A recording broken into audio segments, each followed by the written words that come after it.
What's up, guys? So this is going to be my Unchained deck profile. I've been working on Unchained a lot. I think the deck is actually quite fun, and I think it's a really good deck for just kind of the basic control strategy, learning that basic control strategy, and it does the job a lot better than you'd think. It's not a meta deck by any stretch of the imagination. One of the conclusions I did come to at the end was, if you want to play a control deck, that's good. Play like Geist or something, but it's good enough to learn some basics. And I got some help off a mate as well, really optimizing and making the build a lot better.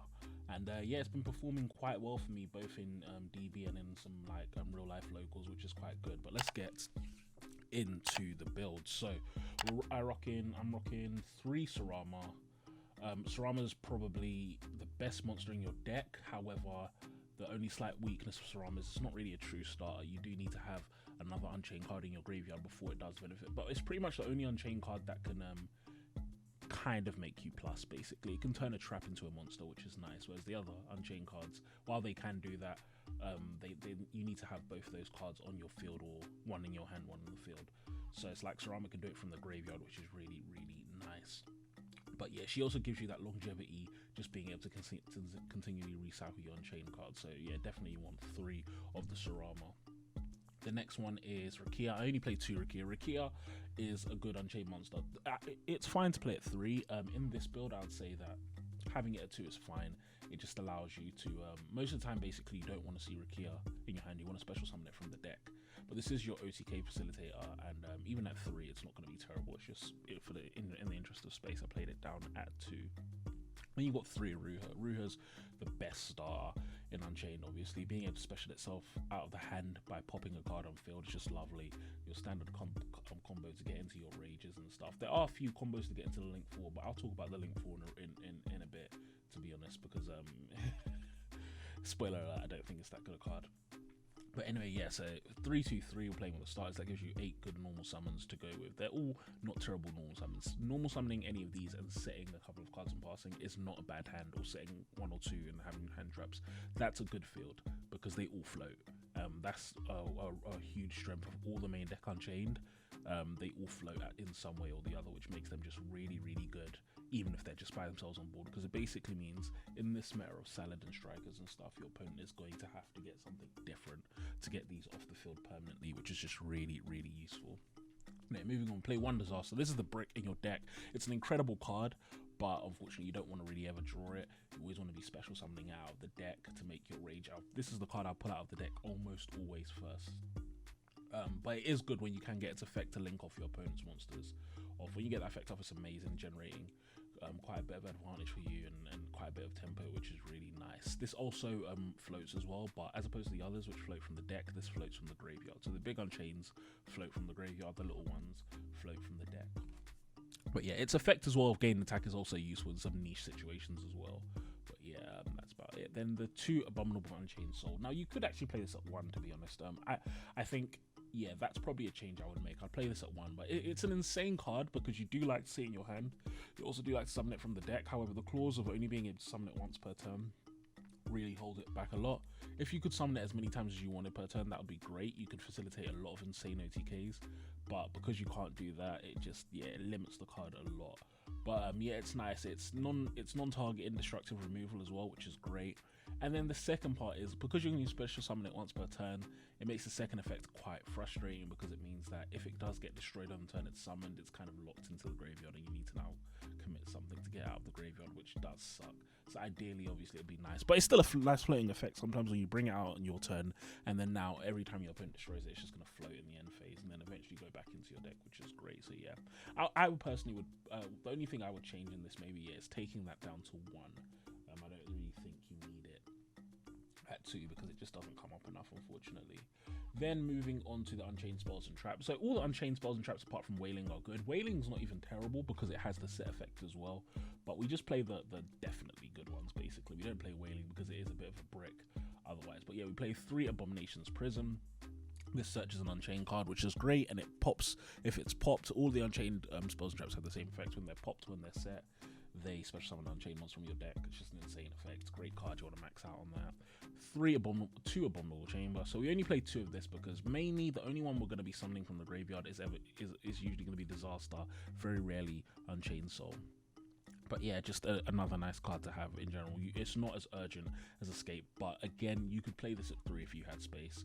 But I'd rather have more hand traps and stuff than have, because it's so easy to recycle these cards. I'm rarely actually getting the effect. The way I see the Unchained spells and traps, Unchained traps, is for the most part I'm only ever using them for their second effect. Occasionally I will use Escape for its first to get out back row and stuff, but beyond that, yeah, you're only really using them for the second effect, so it doesn't really matter as much the ratios you rock with for the traps. But yeah, then we play 3 Unchained, 3 Escape. What's nice about 3 Escapes, it means stuff like Mystic Mine, stuff like back row isn't as hugely detrimental to this deck. You can easily out it because you've got obviously spell and trap removal in the form of this in your main deck, which is lovely. But yeah, playing 3 Escape, just another nice card, proccing your Unchained card and destroying another card. So a lot of times you're going to destroy your Unchained card, destroy one of their cards, then you're going to special out Unchained Soul, Abominable Unchained Soul, and then you're going to pop another card. I mean, it's just a really, really nice destruction combo. Then after that, it's just staples. You just shove the deck full of staples, to be honest. So Phantasme, Veiler, Ash, these are all great cards this format, all great hand traps, but you can swatch this out. Ghost Spell, for example, could be switched in. Veiler is particularly important in this deck. I would actually probably say that you could, if you wanted, up Veiler to 3. Same with Chalice, because 2 cards in this format which really screw you. And I'm going to be talking about them in my podcast later this week, so just stand by for that. But Zeus and Dragoon are 2 cards which are just ridiculously unfair, and both of them really screw you this format. So you need Veilers and Chalices for the Verte Anaconda when they try and bring out the Red Eyes, and you need it for that Zeus as well, so they can't damage after attacking. Just clear your whole board and ignore your destruction effects. It's a really horrible thing to happen with you when you're playing this deck, and it happens a lot. It happens a lot when I'm playing this deck, which is frustrating. So that's why I definitely like having these hand traps. Then moving on, so obviously, like I said, same reason you got those 3 Chalices. Got the 1 Call by the Grave, just because this deck does not really like hand traps, and Call by the Grave is just a good spell. If you can play it at 1, play it at 1. If you can play it at 3, play it at 3. Right, yeah, there's no reason to not play as many copies of that as you can. Then we move on to the Solemn Brigade. So we've got Solemn Judgment, Solemn Strike. The only one we don't play is Warning, but more and more I'm actually liking Warning, and I might test a couple of games having one Warning. And I don't know if it's at 3 or not. Let me quickly check. Is Solemn Warning at 3? Solemn Warning is at 3. Yeah, so it's becoming more and more good because of cards like Shadow Fusion, Red Eyes Fusion, the Drytron ritual spells, things like that are making it more and more good. So I would say it's actually worth potentially putting in Solemn Warning. But the way I really use these is I don't use them to protect my back row. As you can see in Unchained, after game 1, they're not going to be focusing on popping your back row a lot, because they know that it's just going to get you advantage. So more often than not, I'm using Solemn Judgment to stop summons of troubling monsters. So things like the Zeus summon as well, I use stuff like this. Things like the Zeus summon as well, I use the strikes as well.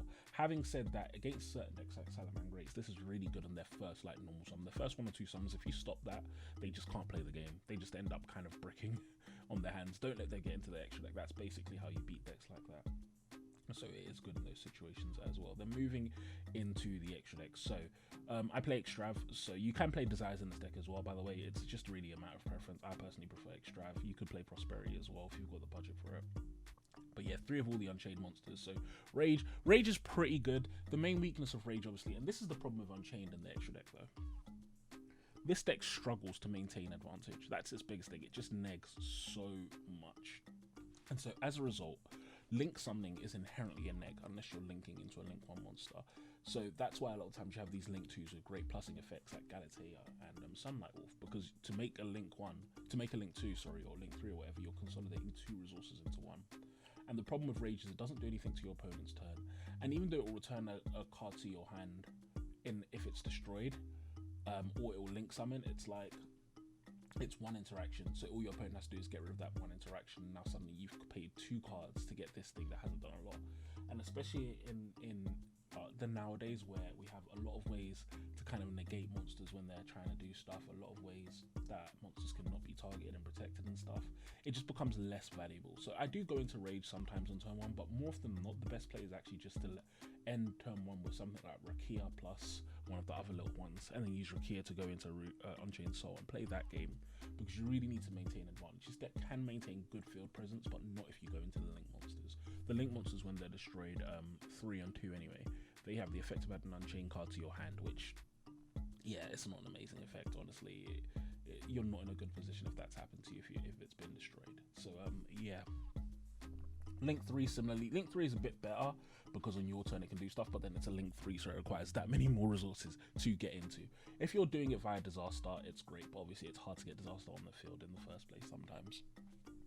But anyway, yeah, that's Link 3. The Link 4, yeah, the Link 4's bad. I've gotten back and forth between it.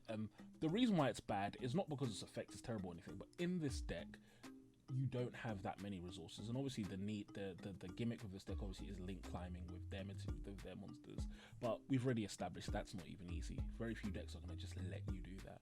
So the Link 4, the situations where the Link 4 is good is when you're against a slower grindy deck and you're already winning. Basically, you're already so far ahead in advantage that you can keep affording to abusing its pop on end phase, or you have 3 or 4 more cards, so you have an escape and a Rakia on board already, and you can abuse the double pop and stuff like that. But beyond that, you really don't actually like this Link 4, because at least the Link 3 and the Link 2 will return a card to hand if they're destroyed.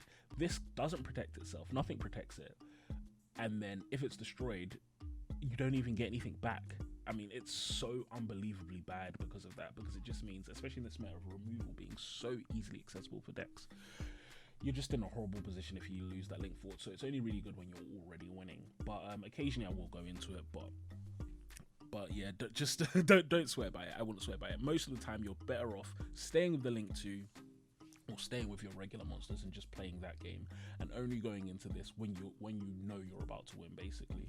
But anyway, yeah, moving in to the rest of the Link monsters, just generic. So we play all Nightmares because they're fiends, and this deck locks you into fiends. And then we play the Topologics as well, but these could literally be any cards. I think I went into Bomber Dragon Knight once when I was playing. But yeah, again, you play Extravagant, you don't really need an extra deck in this deck. You can't really play with your extra deck in this deck, so that's just why they're there. But anyway, yeah, so that is the main and extra deck, 40 cards, nice and simple. Then moving into the side deck. So my philosophy with this deck is its win condition is basically grinding out the opponent in game 1, and then game 2 and 3 relying on busted side deck cards against certain decks in the meta. That's how you're going to win all the time. So we have Dark Rune No More and Evenly as your just generic going second. They're good into pretty much everything going second. This deck, you're not OTKing people that often. You can with Rakia, but because you're not doing it that often, it makes Evenly a lot better in this deck, and Dark Rune a lot better. Then moving on from that, you could play, by the way, Lightning Storm or Droplet instead, things like that. There's no reason why not. Just by budget, I don't have those cards, which is why I've put those in. Then moving on, we play 2 Anti-Spell, which is just great against a lot of different decks. Your deck doesn't really care that much about Anti-Spell. The only spell that it might affect sometimes is Extrav, but beyond that, yeah, it really does not matter if you get Anti-Spelled. Then Rivalry shuts down a lot of decks, basically. It's just going to stop them playing the game. Things like Sky Strike, a lot of times it's going to slow them down. Dragon Link and Drytron, it's going to hurt them. So it's like a lot of decks just get kind of cucked by Rivalry. You can play under it very easily. And then D-Barrier, it's just strong into so many decks, this format.